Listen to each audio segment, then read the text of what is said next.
Good morning everyone. કાલે આપણે drugs એટલે કે ઔષધ શું કહેવાય એનું વર્ગીકરણ અને સંશ્લેષિત ઔષધો અને એનું વર્ગીકરણ જોયું હતું. આજે હવે અલગ અલગ પ્રકારની ડ્રગ્સની બનાવટ અને એના ઉપયોગો જોવાના છે. જે તમારા સિલેબસમાં આપેલી છે એ ડ્રગ્સના આપણે ઉપયોગો અને કઈ રીતના બને છે અને કઈ રીતના એનો ઉપયોગ થાય છે, કયા દર્દની સારવારમાં એનો ઉપયોગ થાય છે એ આપણે જોવાનું છે. તો એમાંની ફર્સ્ટ છે એવિલ. ડ્રગ્સનું નામ છે એવિલ, બરાબર. એવિલને ટ્રિમેટોન અથવા તો ટ્રાઇમિટીન પણ કહેવામાં આવે છે. એવિલ નામની જે ડ્રગ્સ છે એને ટ્રિમેટોન અથવા તો ટ્રાઇમિટીન પણ કહેવામાં આવે છે. તમને એક્ઝામમાં ક્વેશ્ચન પૂછી શકે કે એવિલનું બનાવટ અને ઉપયોગો સમજાવો, બરાબર. આ ક્વેશ્ચન છે 5 માર્ક્સની અંદર આવી શકે છે. તો એના માટે એવિલની બનાવટ આપણે જોઈએ તો કઈ રીતના બનશે તેના માટે પહેલાં રો મટીરિયલ તરીકે લેવામાં આવશે 2-ફિનાઇલ મિથાઇલ પિરિડીન.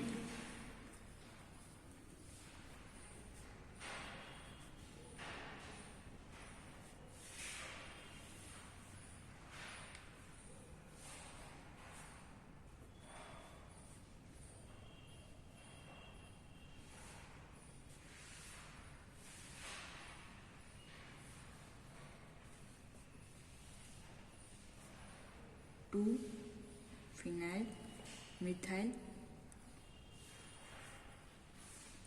પિરિડીન, બરાબર. અહીંયા તમે જુઓ છો કે મિથાઇલ જે ગ્રુપ આપેલું છે એના ફિનાઇલ જે છે એના સેકન્ડ ઉપર, પિરિડીન ગ્રુપ છે એના સેકન્ડ કાર્બન ઉપર ફિનાઇલવાળું 2-ફિનાઇલ મિથાઇલ ગ્રુપ જોડેલું છે, બરાબર. તો એના ઉપરથી એનું IUPAC નામકરણ થશે 2-ફિનાઇલ મિથાઇલ પિરિડીન. હવે એનું બ્રોમિનેશન કરીએ તો કોની હાજરીમાં થશે? Br2ની હાજરીમાં, બરાબર. Br2ની હાજરીમાં એનું બ્રોમિનેશન કરીએ તો આ જે મિથાઇલ ગ્રુપ અહીંયા આવેલું છે એમાંથી એક હાઇડ્રોજન રિમૂવ થશે અને બ્રોમિન ત્યાં જોડાશે. એટલે હાઇડ્રોજન અને આમાં Br2માંનો એક બ્રોમિન રિમૂવ થશે. એટલે શું રિમૂવ થશે? બે પ્રોસેસ કરશે, હાઇડ્રોજન અને બ્રોમિન એકબીજા રિએક્શન કરશે અને HBr રિમૂવ થશે અને એક આમાંનો બ્રોમિન છે અહીંયા અટેચ થશે. તો આપણને પ્રોડક્ટ મળશે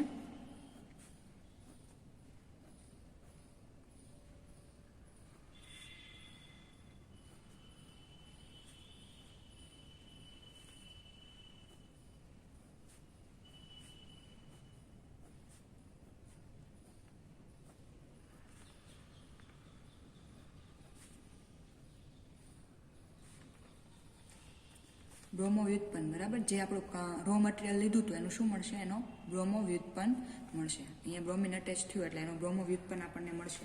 હવે આની ફર્ધર આગળ પ્રોસેસ કરવાની છે. એની હવે આગળ કઈ પ્રક્રિયા કરશું? તો કે સંઘનન પ્રક્રિયા. યોગશીલ પ્રક્રિયા અને સંઘનન પ્રક્રિયા ને બધું તમે આગળના સેમમાં ભણીને આવ્યા છો, બરાબર. કોને યોગશીલ પ્રક્રિયા કહેવાય, કોને સંઘનન પ્રક્રિયા કહેવાય એ બધું તમે જાણો છો. સંઘનન પ્રક્રિયા, આ જે બ્રોમો વ્યુત્પન્ન મળ્યો એનું સંઘનન કોની સાથે કરશું? તો કે CH3CH2 and CH3CH3, એટલે કે આનું IUPAC નામ થશે. હવે અહીંયા જે નાઇટ્રોજન આપેલો છે એની સાથે અહીંયા 2 મિથાઇલ સમૂહ છે અને એક ઇથાઇલ સમૂહ છે. એટલે એનું IUPAC નામ થશે ડાયમિથાઇલ ઇથાઇલ એમાઇન, બરાબર. ડાયમિથાઇલ ઇથાઇલ એમાઇન એટલે કે જે આપણો બ્રોમો વ્યુત્પન્ન મળે છે એની ડાયમિથાઇલ ઇથાઇલ એમાઇન સાથે સંઘનન પ્રક્રિયા કરીએ તો શું થશે? અહીંયા જે બ્રોમો વ્યુત્પન્નની અંદર જે બ્રોમિન રહેલો છે એ રિમૂવ થશે. કોનાથી રિમૂવ થશે? જે આમાં ડાયમિથાઇલ ઇથાઇલ એમાઇન એમાંનો જે આ લાસ્ટ કાર્બન છે એનો જે હાઇડ્રોજન છે એ અને આમાં રહેલો બ્રોમો વ્યુત્પન્નમાંનો બ્રોમિન એ HBr ફોર્મમાં રિમૂવ થશે અને આપણને પ્રોડક્ટ મળશે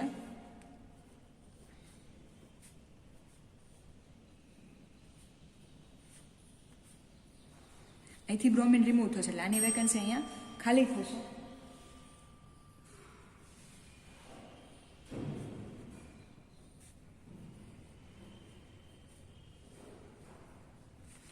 અહીંયાથી એક હાઇડ્રોજન રિમૂવ થાય છે, બરાબર. તો અહીંથી જે આખું સંયોજન છે અહીંયા જોડાઈ જશે.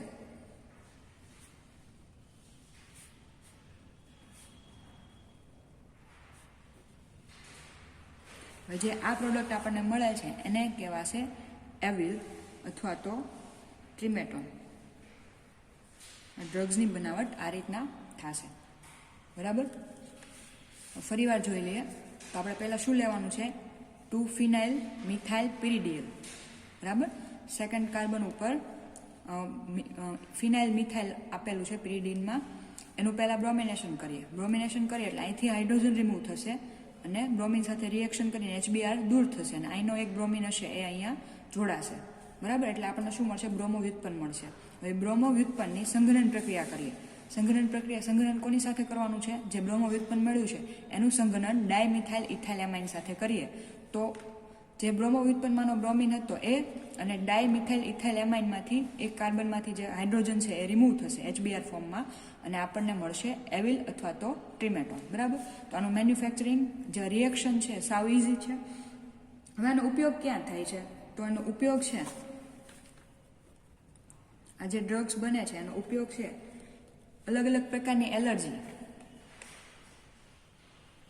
કેવી એલર્જી? તો કે રંગ કે વાસ કે સુગંધ અથવા તો વાયુ વગેરેના કારણે કોઈને એલર્જી હોય તો એના ટ્રીટમેન્ટ માટે અથવા તો છીંક આવવી કે ચામડી લાલ થવી એવી જેવી કોઈ એલર્જી હોય તો એના નિવારણ માટે એવિલનો યુઝ થાય છે. બરાબર. એની સિવાય પણ ખંજવાળ આવવી, શ્વાસ ચડવો એ બધી ટ્રીટમેન્ટની અંદર પણ એવિલ ડ્રગ્સ વપરાય છે. બરાબર. તો કઈ કઈ જગ્યાએ વપરાય છે એ જોઈ લઈએ. તો એલર્જી, કેવી એલર્જી? રંગની એલર્જી, વાસની એલર્જી, સુગંધની એલર્જી, કોઈ પણ વાયુની એલર્જી હશે. આ બધાની એલર્જીના કારણે શું થશે? છીંક આવશે, ચામડી લાલ થવી,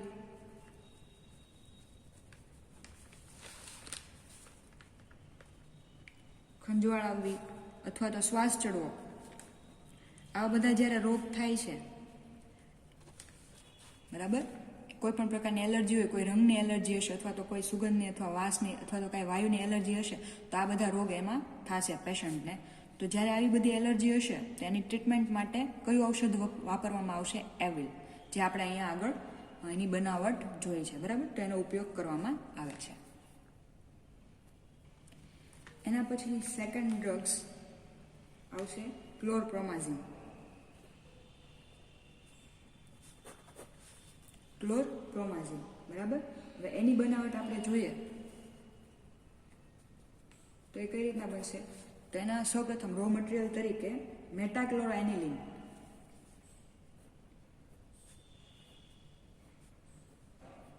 એનિલિનનું સ્ટ્રક્ચર તો તમને ખબર જ છે. બરાબર. NH2 બેન્ઝીન રિંગ પર NH2 જોડ્યું હોય તો એને તમે એનિલિન કહો છો. પણ અહીંયા કયું રો મટીરિયલ આપણે યુઝ કરવાનું છે? મેટાક્લોરોએનિલિન. એટલે કે મેટા સ્થાન પર ક્લોરીન આવેલું હોય એવું એનિલિનનો વ્યુત્પન્ન આપણે અહીંયા યુઝ કરવાનો છે. એટલે મેટાક્લોરોએનિલિન છે એ આપણે અહીંયા લેશું રો મટીરિયલ તરીકે. એની પ્રક્રિયા ઓર્થોક્લોરોબેન્ઝોઇક એસિડ. હવે બેન્ઝોઇક એસિડ એટલે શું થશે? તો બેન્ઝીન રિંગ ઉપર એસિટિક એસિડ આવેલું હોય એને કહેવાય બેન્ઝોઇક એસિડ. બરાબર. પણ અહીંયા આપણે લેવાનું છે ઓર્થોક્લોરોબેન્ઝોઇક એસિડ. એટલે કે ઓર્થો સ્થાન પર ક્લોરીન પણ આવેલું હોવું જોઈએ. તો આ થશે ઓર્થોક્લોરોબેન્ઝોઇક એસિડ. બરાબર. તો હવે આની બનાવટમાં આપણે સૌપ્રથમ શું લઈએ છીએ? મેટાક્લોરોએનિલિન એટલે કે મેટા સ્થાન પર ક્લોરીન આવેલું હોય એવું એનિલિન અને ઓર્થો ઉપર ક્લોરીન આવેલું હોય એવું બેન્ઝોઇક એસિડનું ડેરિવેટિવ લઈએ છીએ. આ બે જે રો મટીરિયલ લીધા એને શું કરશું? કોપર ક્લોરાઇડની હાજરીમાં 250 ડિગ્રી સેલ્સિયસ તાપમાને ગરમ કરવાના છે. બરાબર. કોપર ક્લોરાઇડની હાજરીમાં 250 ડિગ્રી સેલ્સિયસ તાપમાને ગરમ કરવાના છે. હવે જ્યારે આને ગરમ કરીએ ત્યારે શું થશે? આ NH2 માંનો હાઇડ્રોજન અને અહીંયા રહેલો ક્લોરીન એ બે એકબીજા સાથે રિએક્શન કરીને દૂર થશે અને અહીંથી જ્યારે આ રિએક્શન કરીને ક્લોરીન દૂર થશે તો અહીંયા જે વેલેન્સી ખાલી પડશે એની સાથે NH2 માંથી હાઇડ્રોજન એક રિમૂવ થશે. એટલે અહીંયા પણ નાઇટ્રોજનની એક વેકેન્સી ખાલી થશે. બરાબર. તો આ બે રિંગ છે એકબીજા સાથે જોડાઈ જશે. એટલે કે અહીંયા આપણે શું રિમૂવ થશે? HCl રિમૂવ થશે અને બે રિંગ છે એનું સ્ટ્રક્ચર એકબીજા સાથે જોડાઈ જશે. અહીંયા NH માંથી એક હાઇડ્રોજન રિમૂવ થયો એટલે એની એક વેકેન્સી ખાલી થશે. સેમ અહીંયા ઓર્થો સ્થાનમાંથી ક્લોરિન દૂર થયો તો ત્યાં પણ એક વેકેન્સી ખાલી હશે જે NH સાથે જોડાય અને પૂરી થશે.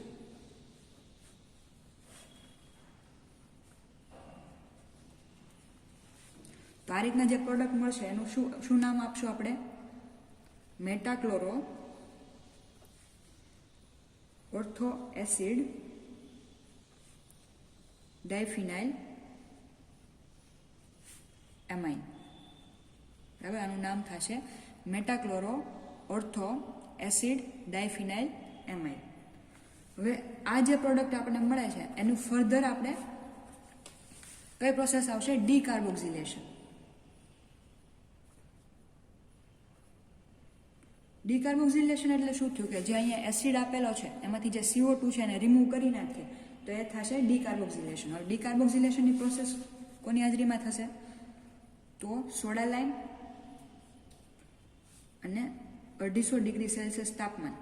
બરાબર, સોડા લાઇમ અને 250 ડિગ્રી સેલ્સિયસ તાપમાને જ્યારે આપણે ગરમ કરીએ, જે આગળ આપણને પ્રોડક્ટ મળી છે એને 250 ડિગ્રી સેલ્સિયસ તાપમાન અને સોડા લાઇમની હાજરીમાં ગરમ કરીએ તો શું થશે કે જે અહીંયા એસિડમાંનો CO2 હતો એ રિમૂવ થશે અને આપણને પ્રોડક્ટ મળશે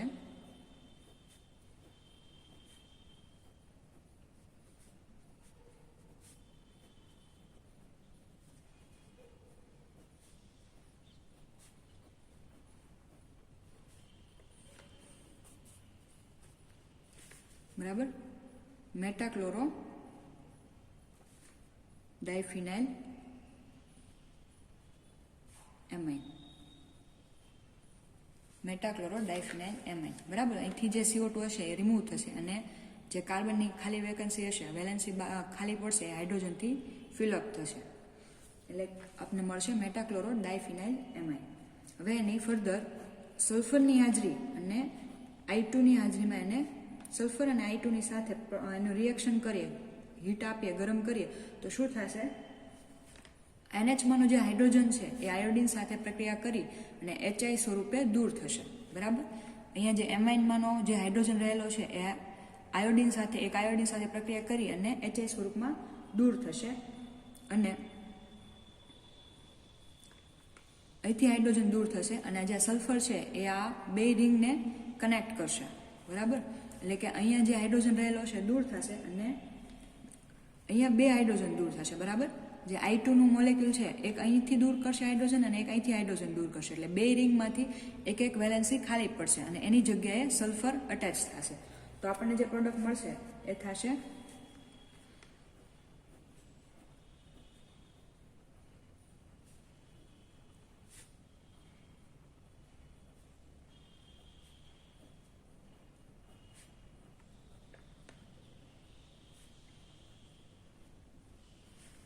બરાબર. તો અહીંયા સલ્ફર અટેચ થઈ જશે, અહીંથી બે જગ્યાએથી હાઇડ્રોજન રિમૂવ થશે એટલે 2HI આપણને દૂર થશે. હવે આ પ્રોડક્ટ જે મળે છે એ ઇન્ટરમીડિયેટ પ્રોડક્ટ છે એટલે કે મધ્યવર્તી સંયોજન છે. એની આગળ પ્રોસેસ આપણે કરીએ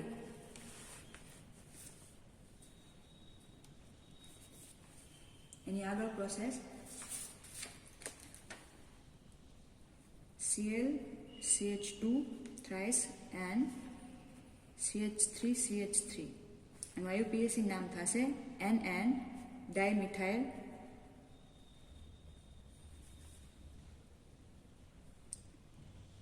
પ્રોપેન ક્લોરોપ્રોપેન એમાઇન.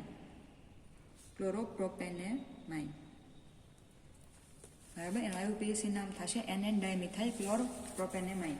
હવે એની આરે આ જે મધ્યવર્તી સંયોજન મળ્યું છે એની આરે રિએક્શન કરીએ તો શું થશે કે મધ્યવર્તી સંયોજનમાં જે NH માં રહેલો હાઇડ્રોજન છે એ આ ક્લોરીન સાથે રિએક્શન કરી, બરાબર, આ ક્લોરીન સાથે રિએક્શન કરી અને HCl ફોર્મમાં દૂર થશે.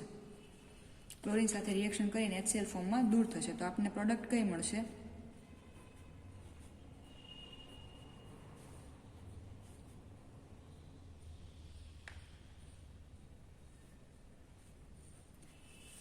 તો અહીંયા મધ્યવર્તી સંયોજનમાં જે ક્લોરીન રહેલો છે એ તો એઝ ઇટ ઇઝ રહેશે, એ રિમૂવ થતો નથી. અહીંથી ખાલી હાઇડ્રોજન રિમૂવ થશે તો અહીંયા ખાલી આવશે N. બરાબર, અને Nની વેકેન્સી ખાલી પડશે. અહીંયા S છે ઉપરનું જે સંયોજન છે એઝ ઇટ ઇઝ રહેશે, ખાલી ચેન્જીસ ક્યાં આવશે તો હાઇડ્રોજન છે એ રિમૂવ થશે, બરાબર. અહીંયા NH માનો જે હાઇડ્રોજન હતો, અહીંયા N અને H માનો જે હાઇડ્રોજન હતો એ હાઇડ્રોજન દૂર થશે, જ્યાં વેકેન્સી ખાલી પડશે ત્યાં આ જે સંયોજન છે, બરાબર, અહીંથી ક્લોરીન દૂર થયો એટલે આખું જે સંયોજન બાકીનું વધ્યું છે એ અહીંયા નાઇટ્રોજન સાથે અટેચ થઈ જશે.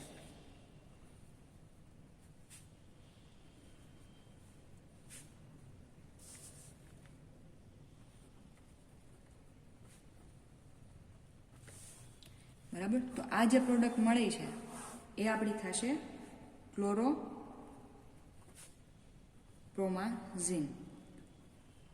આ પ્રોડક્ટને શું કહેવાશે? ક્લોરોપ્રોમાઝીન. આ જે ડ્રગ્સ બને છે એ. ફરીવાર એનું કઈ રીતના બનાવટ છે હું તમને બતાવી દઉં. પહેલાં તો આપણે શું લીધું રો મટીરિયલ તરીકે? મેટાક્લોરો એનિલિન, બરાબર. મેટા સ્થાન પર ક્લોરીન હોય એવું એનિલિનનો વ્યુત્પન્ન લીધો, અને ઓર્થોક્લોરો બેન્ઝોઇક એસિડ એટલે કે ઓર્થો સ્થાન ઉપર ક્લોરીન આવેલું હોય એવું બેન્ઝોઇક એસિડ લીધો, એને Cu2Cl2 એટલે કે કોપર ક્લોરાઇડની હાજરીમાં 250 ડિગ્રી સેલ્સિયસ તાપમાને ગરમ કરીએ છીએ. તો શું થશે? આમાંનો એક હાઇડ્રોજન અને ક્લોરીન એ બે રિમૂવ થશે HCl સ્વરૂપમાં, અને આ રિંગ છે બે અટેચ થઈ જશે. તો આપણને પ્રોડક્ટ કઈ મળશે? મેટાક્લોરો એસિડ ડાયફિનાઇલ એમાઇન. મેટાક્લોરો એસિડ ડાયફિનાઇલ એમાઇન, બરાબર. એનું ફર્ધર પ્રોસેસ કરીએ એટલે કે ડીકાર્બોક્સિલેશન કરીએ તો કોની હાજરીમાં ડીકાર્બોક્સિલેશન થશે? સોડા લાઇમ અને 250 ડિગ્રી સેલ્સિયસ તાપમાને. ડીકાર્બોક્સિલેશન કરીએ તો શું થશે? એસિડમાંનો જે CO2 હશે એ દૂર થશે. CO2 દૂર થશે તો શું મળશે? મેટાક્લોરો ડાયફિનાઇલ એમાઇન, બરાબર. એટલે અહીંથી CO2 દૂર થશે અને આ રિંગ પૂરી થઈ જશે. એના પછી જે આ મેટાક્લોરો ડાયફિનાઇલ એમાઇન મળે છે એની સલ્ફર અને I2 ની હાજરીમાં પ્રોસેસ કરવામાં આવે છે, આગળ પ્રક્રિયા કરવામાં આવે છે અને હીટ આપવામાં આવે છે. તો શું થશે કે જે બે રિંગમાંના હાઇડ્રોજન છે, અહીંથી એક હાઇડ્રોજન અને અહીંથી એક હાઇડ્રોજન રિમૂવ થશે, અને જ્યાં વેલેન્સી ખાલી પડશે ત્યાં સલ્ફર અટેચ થશે, બરાબર. આ જે હાઇડ્રોજન રિમૂવ થશે એ આયોડિન સાથે બોન્ડ બનાવીને 2HI આપણને મળશે, અને સલ્ફર છે એ જોડાઈ જશે. તો આવી રીતનું આપણને એક મધ્યવર્તી સંયોજન મળશે, બરાબર. હવે જે અહીં મધ્યવર્તી સંયોજન મળે છે એની NN ડાયમિથાઇલ ક્લોરપ્રોપેમાઇન સાથે પ્રક્રિયા કરીએ તો શું થશે? આ જે NN ડાયમિથાઇલ ક્લોરપ્રોપેમાઇન છે એનો જે ક્લોરીન છે એ અને મધ્યવર્તી સંયોજનમાં NH માનો જે હાઇડ્રોજન છે એ HCl સ્વરૂપે દૂર થશે, અને અહીંયા જે વેલેન્સી ખાલી પડે છે નાઇટ્રોજનની ત્યાં આખું સંયોજન જોડાઈ જશે. તો આપણને શું મળશે? ક્લોરોપ્રોમાઝીન, બરાબર. આ ડ્રગ્સ, આ ઔષધ આપણને મળે છે. હવે આ ઔષધનો ઉપયોગ ક્યાં થાય છે? તો આ ઔષધ છે એ વ્યક્તિની વિચિત્ર વર્તણૂકમાં ઘટાડો કરે છે. એટલે કે આપણે આગળ આપણે જોયું ડ્રગ્સનું વર્ગીકરણ જોયું, બરાબર. તો અમુક એવી ડ્રગ્સ હતી કે જે માનસિક શાંતિ માટે અથવા તો જેની મેન્ટલ હેલ્થ સારી ન હોય એવા પેશન્ટને ટ્રીટમેન્ટ આપવા માટે વપરાય છે, બરાબર. તો ક્લોરપ્રોમાઝીન છે એ એમાંની જ એક ડ્રગ્સ છે. કોઈ વ્યક્તિ છે એને વધારે પડતો સ્ટ્રેસ હોય અથવા તો વધારે પડતો તાણ હોય, એનું જે બિહેવિયર છે, વર્તણૂક છે એ વિચિત્ર થતી હોય તો એ ઘટાડવા માટે આનો ઉપયોગ થાય છે, બરાબર. અને એના આધારે એના શરીરમાં જો અલગ પ્રકારની વિપરીત અસર પણ હોય, જેવી કે આળસ, ઉબકા, ડિપ્રેશન વગેરે અલગ પ્રકારની અસર જોવા મળે તો એના ઈલાજ માટે પણ ક્લોરપ્રોમાઝીન વપરાય છે. એટલે ટૂંકમાં જે માનસિક રોગી હશે એના ઈલાજ માટે આ ડ્રગ્સ વાપરવામાં આવે છે.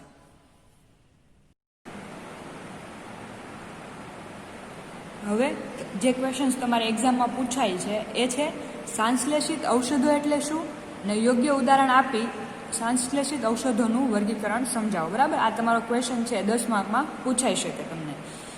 તો એમાં આપણે જોઈએ તો સંશ્લેષિત ઔષધો કોને કહેવાય? તો ઔષધો તો પહેલાં કોને કહેવાય કે જે રોગ નિવારવા માટે ઉપયોગી થાય, બરાબર. જે શરીરમાં આડઅસર અથવા તો વિપરીત અસર જે આપણામાં થઈ છે એને નિવારવા માટે અથવા તો એના નિદાન માટે જે વપરાય એને આપણે ઔષધો કહીએ છીએ.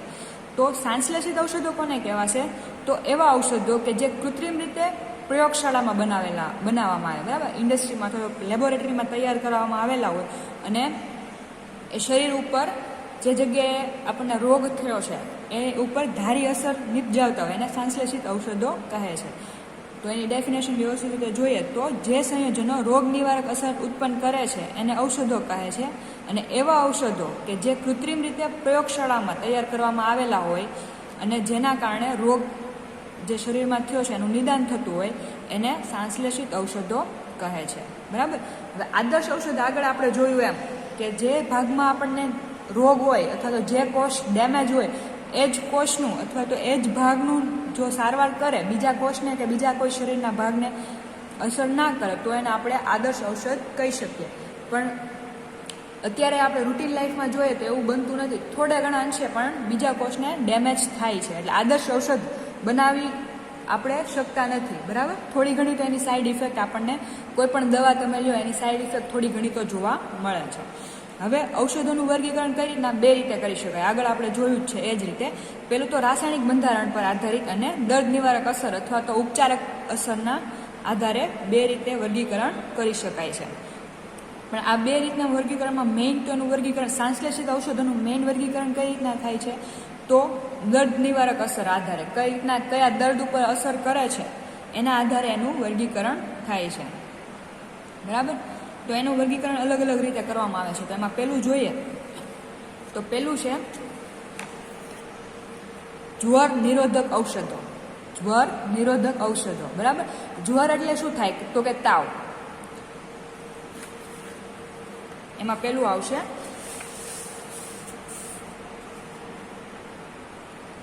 સંશ્લેષિત ઔષધોના વર્ગીકરણમાં આવશે જ્વર નિરોધક ઔષધો. જ્વર એટલે કે તાવ, બરાબર.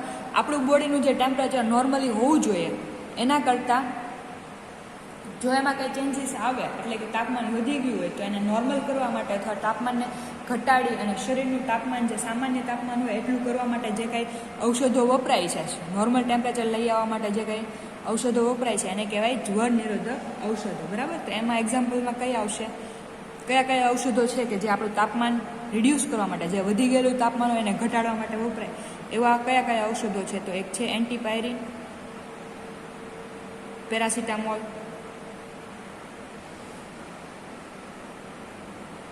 બરાબર. આ બધા ઔષધો જે છે એ શરીરનું તાપમાન ડાઉન કરવા માટે એટલે વધી ગયેલું તાપમાન ઘટાડવા માટે વપરાતું હોય છે, દવા બધી વપરાતી હોય છે, બરાબર. સેકન્ડ આપણે એનું જોઈએ તો બીજું છે નિશ્ચેતકો. ઘણીવાર કેવું થાય કે કોઈ પણ ડૉક્ટરને આપણો પાર્ટ હોય એનું ઓપરેશન કરવું છે કે કાંઈ પણ પ્રોસેસ કરવી હોય તો આપણા શરીરમાં કેવું થાય કે અલગ અલગ પ્રકારની ચેતાતંત્ર આવેલું છે, બરાબર. આખું અલગ અલગ જગ્યાએ ચેતા હોય તો કાંઈ પણ ઇફેક્ટ થતી હોય તો તરત બોડીને મેસેજ મળી જાય, મગજને મેસેજ મળી જાય કે આ જગ્યાએ આ થાય છે. તો ડૉક્ટર કાંઈ ઓપરેશન કે એવું કાંઈ પણ કરી શકે નહીં, બરાબર. તરત આપણને દર્દ થવા મળે તો આપણે એને ઓપરેશન કે એવું શક્ય બને નહીં. તો એના માટે ઘણીવાર કેવું થાય કે જે તે પાર્ટ્સ હોય જે જગ્યાએ ઈલાજ કરવાનો હોય એ પાર્ટ્સને બેહોશ કરે, એટલે એના માટે ચેતના રહિત બનાવે એ પાર્ટને, બરાબર. એના માટેની અલગ અલગ ડ્રગ્સ આવે છે તો એને કહેવાય નિશ્ચેતકો. એટલે કે નિશ્ચેતકો કોને કહેવાશે તો સમગ્ર શરીરને અથવા તો શરીરના કોઈ ચોક્કસ ભાગને ચેતના રહિત બનાવવા માટે જે ઔષધ વપરાય છે એને કહેવાય નિશ્ચેતકો. જ્વર નિરોધક ઔષધ શા માટે વપરાશે તો શરીરનું તાપમાન ઘટાડવા,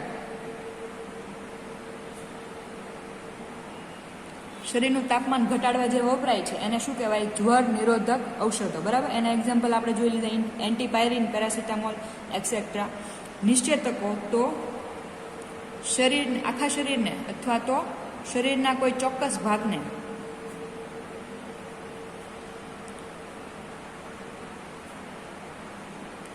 અથવા તો શરીરના કોઈ ચોક્કસ ભાગને ચેતના રહિત બનાવવા માટે,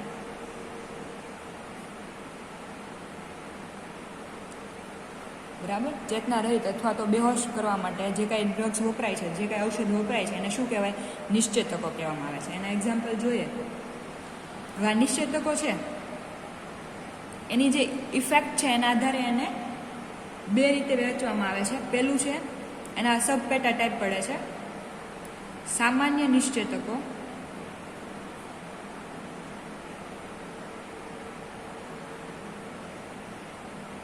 સામાન્ય નિશ્ચેતકો છે એ શું કરશે આખા શરીરને ચેતના રહિત બનાવશે.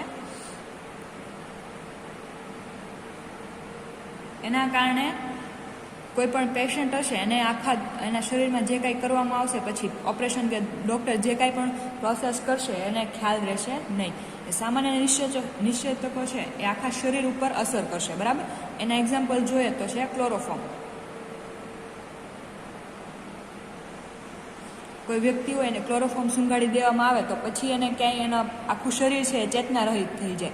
પછી એના શરીરમાં શું કરવામાં આવે છે, બોડી ઉપર કઈ ઇફેક્ટ કરવામાં આવે છે, કઈ પ્રોસેસ કરવામાં આવે છે એને ખ્યાલ રહેતી નથી. એના પછી છે બીજું સ્થાનિક નિશ્ચેતકો. સ્થાનિક નિશ્ચેતકો છે એ પેશન્ટ હોય અથવા દર્દી હોય એના ચોક્કસ ભાગ ઉપર જ અસર કરે છે, બરાબર. અને એ ચોક્કસ ભાગને થોડાક સમય સુધી તે ચેતના રહિત બનાવે છે. માનો કે કોઈને હાથનું ઓપરેશન કરવું હોય તો એ હાથમાં આ રીતનું કોઈ પણ ડ્રગ્સનું ઇન્જેક્શન દેવામાં આવે સ્થાનિક નિશ્ચેતકોનું, તો એ ખાલી હાથ જ બેહોશ હોય અને બાકી આખા વ્યક્તિને ખબર હોય કે એની શું પ્રોસેસ થાય છે, બાકીના બધા શરીરની એનું કામ કરતું હોય, ખાલી હાથ જ તેનો ચેતના રહિત હોય છે. તો હવે એને કહેવાય સ્થાનિક નિશ્ચેતકો. તો આ સ્થાનિક નિશ્ચેતકોનો એક્ઝામ્પલ જોઈએ તો એમાં આવશે કોકેન, સ્ટીરોઇડ અને નોવોકેઇન. આ બધી ડ્રગ્સના નામ છે, બરાબર. આ બધી ડ્રગ્સ છે એ સ્થાનિક નિશ્ચેતકો તરીકે વપરાય છે. એટલે કે કોઈ ચોક્કસ ભાગ, શરીરના કોઈ ચોક્કસ ભાગને ચોક્કસ સમય સુધી ચેતના રહિત બનાવે છે. એના પછીનું છે થર્ડ પીડાહારક ઔષધો. આ ક્વેશ્ચન તમે તૈયાર કરો તો ઇઝી પડશે, કારણ કે જે એના નામ છે એના આધારે જ તે એનું ડિસ્ક્રિપ્શન તમારે લખવું પડશે. નિશ્ચેતકો તો એ રીતના ચેતના રહિત બનાવે છે, તો જ્વર નિરોધક તો તાપમાન ઘટાડવા વપરાય છે, બરાબર. એટલે નામમાંથી જ તેનું વર્ગીકરણ ને બધું છે આગળ તમારે લખવાનું આવશે, એટલે તમને ઇઝી પડશે આ ક્વેશ્ચન. એના પછી છે પીડાહારક ઔષધો. જે ઔષધ છે પીડા કે દુખાવાનું જે કારણ હોય એનું શમન કરે અથવા તો એને દૂર કરે, તો એને પીડાહારક ઔષધ કહેવાય. કોઈ પણ જગ્યાએ આપણે દુખાવો થતો હોય, દુખાવાને દૂર કરે એને પીડાહારક ઔષધ કહેવાય. તો એના એક્ઝામ્પલ આપણે જોઈએ તો એમાં આવશે નોથેલ્જિક અને એનાલ્જિક ઔષધ, બરાબર. આ બે ઔષધના નામ છે જે પેઇન કિલર તરીકે યુઝ થાય છે. ચોથું છે નિંદ્રા પ્રેરક ઔષધો.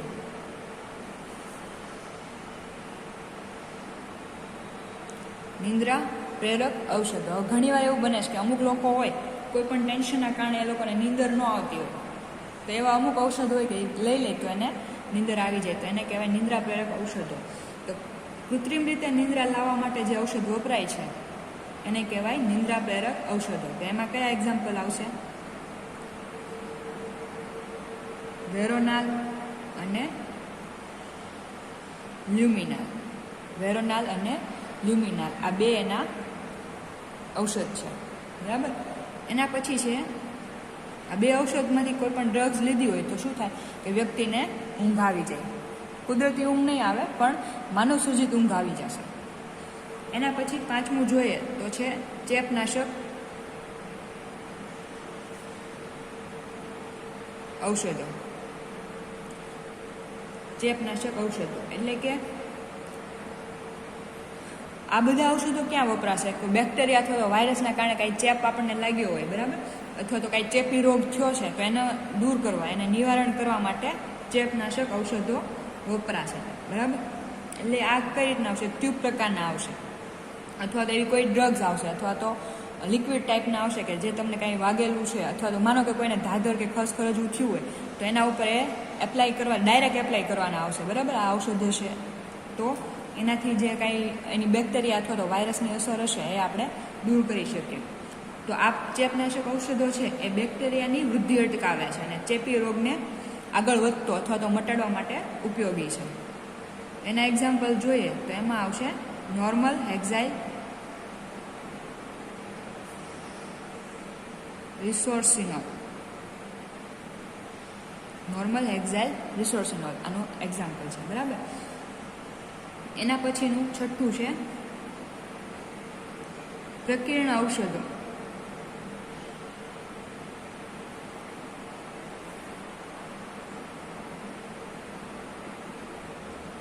પ્રકીર્ણ ઔષધો એટલે કે એમાં કયા કયા ઔષધો છે? તો કે મધુપ્રમેહ રોધક એટલે કે ડાયાબિટીસ, બરાબર.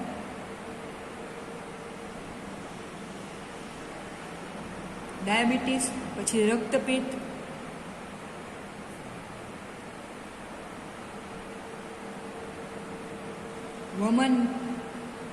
વમન વિરોધી એટલે કે જે ઠીંગણા માણસો હોય, બરાબર, એની હાઇટ માટેનું હોય. કફ વિરોધી, ક્ષય ને એવા બધા રોગ છે એને નિવારવા માટેની જે કાંઈ ડ્રગ્સ, દવા હોય એ બધા પ્રકીર્ણ ઔષધોની અંદર આવશે, બરાબર. એટલે આ જે બધા કેન્સર છે, આ બધી જે મોટા મોટા રોગ છે એને નિવારવા માટેના જે કાંઈ ઔષધો આવે છે, બધા ઔષધોને શેમાં મૂકવામાં આવે છે? પ્રકીર્ણ ઔષધોની અંદર મૂકવામાં આવે છે.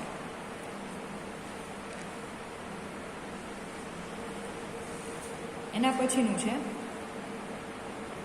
7મું, કેમોથેરાપિક ઔષધો.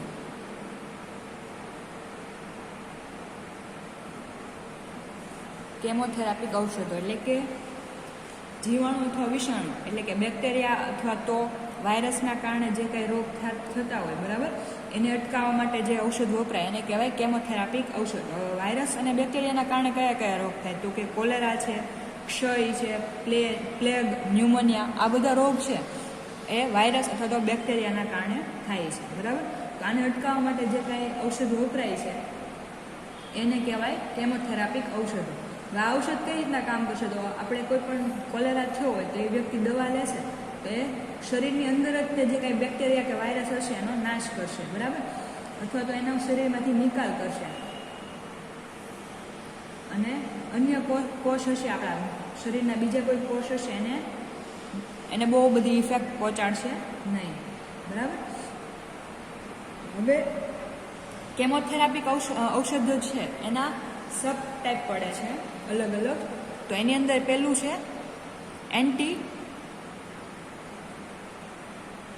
એન્ટી મલેરિયલ એટલે કે એન્ટી મલેરિયલ ઔષધ એટલે કે જે આપણને ખબર છે મેલેરિયા રોગ શેનાથી થાય છે? તો કે માદા એનોફિલિસ મચ્છર આપણને કરડી જાય, બરાબર. તો એની અંદર જે કાંઈ મેલેરિયાના બેક્ટેરિયા હોય આપણા બોડીની અંદર જતા રહે છે, એના કારણે મેલેરિયાનો રોગ થાય છે. તો મેલેરિયા રોગ નિવારવા માટે અથવા તો એનો ઉપચાર કરવા માટે જે ઔષધ વપરાય છે એને કહેવાય એન્ટી મેલેરિયલ ઔષધ, બરાબર.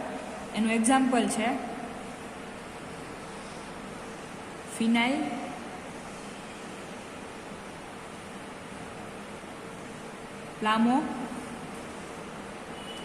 પ્લામોક્વિન એટેબ્રિન. એ દવા જે વપરાય છે એન્ટી મેલેરિયા તરીકે વપરાય છે એ છે ફિનાઇલ પ્લામોક્વિન એટેબ્રિન, બરાબર. એની પછીનું સેકન્ડ છે કેમોથેરાપિક ઔષધની અંદર સેકન્ડ પાર્ટ છે સલ્ફા ઔષધ.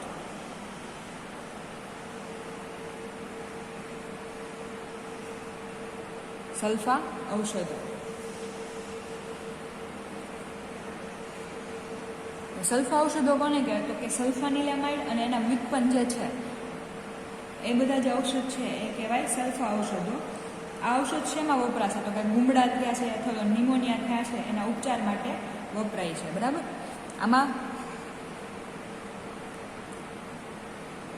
સલ્ફરનો ભાગ આવે છે એટલે એના આધારે આ જે પાર્ટ છે એને આખું સલ્ફા ઔષધ તરીકે નામકરણ, અલગ વર્ગીકરણ આપેલું છે, બરાબર. તો એમાં શું આવશે?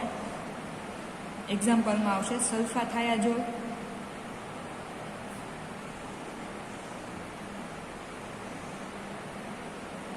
સલ્ફા ડાયઝિન,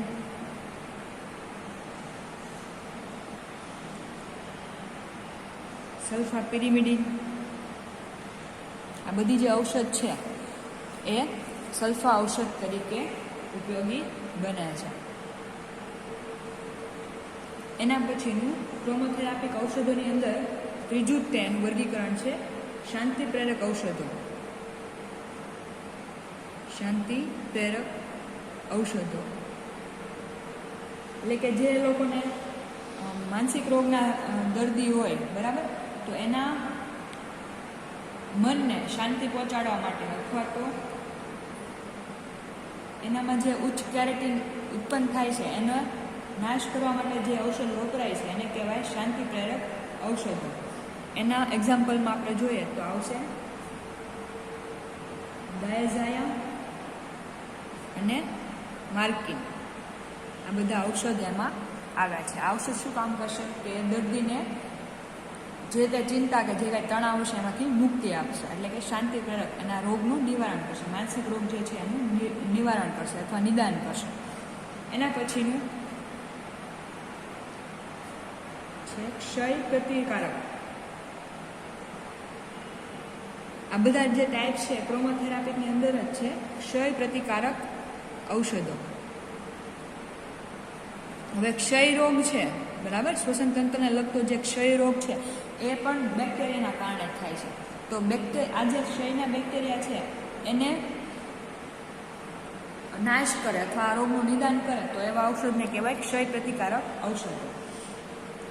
બરાબર, એટલે આ ઔષધ છે સ્પેશિયલી ક્ષય રોગને મટાડવા માટે વપરાય છે. એનું એક્ઝામ્પલ છે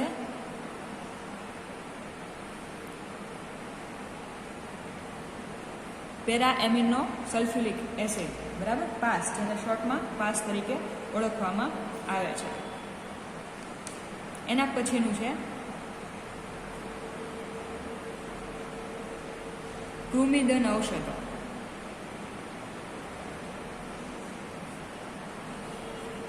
એટલે કે આપણા બોડીની અંદર જે કૃમિ ઉત્પન્ન થાય છે એનો નાશ કરવા માટે જે ઔષધ વપરાય છે એને કહેવાય કૃમિદન ઔષધો. એનું એક્ઝામ્પલ જોઈએ તો એ છે થાઇમોલ. એના પછી છે એન્ટી કેન્સર ઔષધો. એન્ટી કેન્સર ઔષધો, તો એન્ટી કેન્સર ઔષધો કોના માટે? જેમ નામ છે એ પ્રમાણે, બરાબર, કેન્સરની સારવાર માટે વપરાય છે એટલે એને કહેવાય એન્ટી કેન્સર ઔષધો. એનું એક્ઝામ્પલ જોઈએ, કયા ઔષધ વપરાય? થાઇમિનના જે વ્યુત્પન્નો છે, થાઇમિન અને એના વ્યુત્પન્નો છે એ એન્ટી કેન્સર ઔષધ તરીકે વપરાય છે. બરાબર, તો આ રીતના જે આપણે માનવ સર્જિત રીતના જે ઔષધ બનાવીએ છીએ એનું વર્ગીકરણ થાય છે.